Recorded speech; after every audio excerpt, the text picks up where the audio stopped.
This is a bowline knot. Now let's go over the process for tying this knot. Go ahead and grab your piece of paracord, should look just like this, and find the tail end. This is also called the bitter end or the working end. This tall part here is called the standing end. So here's what you're going to do. You're going to take your left hand and you're going to lay that paracord down on your hand just like this. You see, with this little tail hanging down here. And you're going to take a piece of that paracord and you're going to form a loop just like that, and it's going to look like the letter P. There it is. See, there's the loop, there's the letter P, there's the leg of the letter P. Now when you're doing this, here's what's really important. Make sure you're holding it with your thumb and your index finger of your left hand just like this. Make sure the rest of this line is up here, that the standing end is up here, and then the bitter end, the working end, is down here. Okay, got it? Let's try that again. Let's practice doing that. Go ahead and take that paracord with your left hand, make a loop, and make the letter P. One more time. You ready? Take that paracord, make a loop, and make the letter P. Very nice. All right. Now, go ahead and take that bottom piece, the bitter end, and you want to pass it up through your loop. Remember how we described it during our meeting. The rabbit goes through the hole. So don't pass it down, that wouldn't work. Pass it up through the loop. The rabbit goes through the hole, and then watch what I do. I'm still holding it with my left hand here. I'm not letting it go. It's still pinched with my left hand. And I take my right hand, and I take this working piece, this rabbit, and the rabbit goes around the tree, and then it goes back down in the hole. Now I help myself with my left hand. I just kind of wedge that in there so I can come up under the bottom and grab it. Did you see that? Let's try that again. Watch. I'm pinching it with my left hand. Go ahead and have the rabbit come up through the hole, around the tree, and down through the hole. And I wedge that in there into my fingers so that I can come and help it out. Now when I pull it through, I grab with my right hand, with my right thumb and right index finger, this part here. See this bent part? And I can let this hand go. That's it. That's all it needs to do.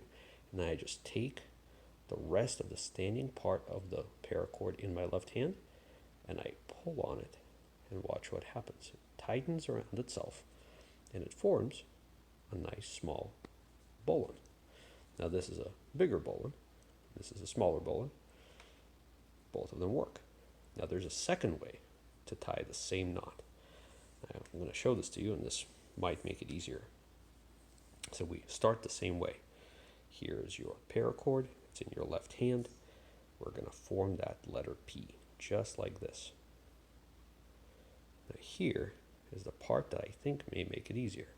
Now you see how we formed the letter P? Just like this. Now take your fingers and have them come up, the fingers of your right hand, and have them come up through the loop in the letter P. Now you're holding it with your right hand. Have your fingers come up through the loop and have them grab the standing end and pull through a little bit. Form this sort of little loop, just like that. You see that? Now, here's the easiest part. You put that end through, grab it, and pull on it. Gives you the same sort of knot. Let's try that again. Let me show you one more time. Remember, we're going to start with the same process. We're going to form the letter P. It's got that loop in there, right? Now, you're going to take your fingers, you're going to put them up through the loop of the letter P, and you're going to grab that standing part of the rope and pull it through and make a second loop, just like that. Hold on to that with your left hand. Now you see you've got this little tail, right? Your bitter end.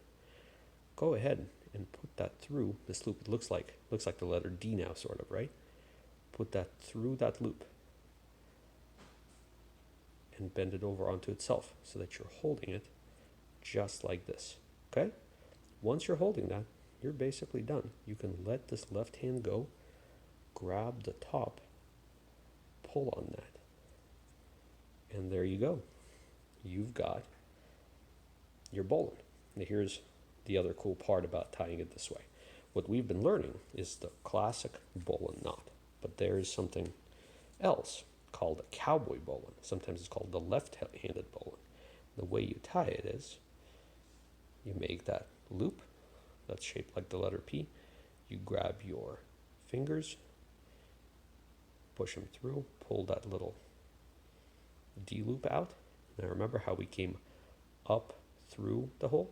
Well, if you went the other way and you put it down through that D loop, you did the same thing. You made a loop just like that and you tightened it.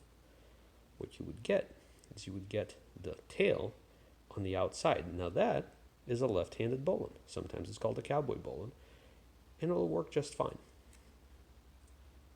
And that is how you tie a bowline knot.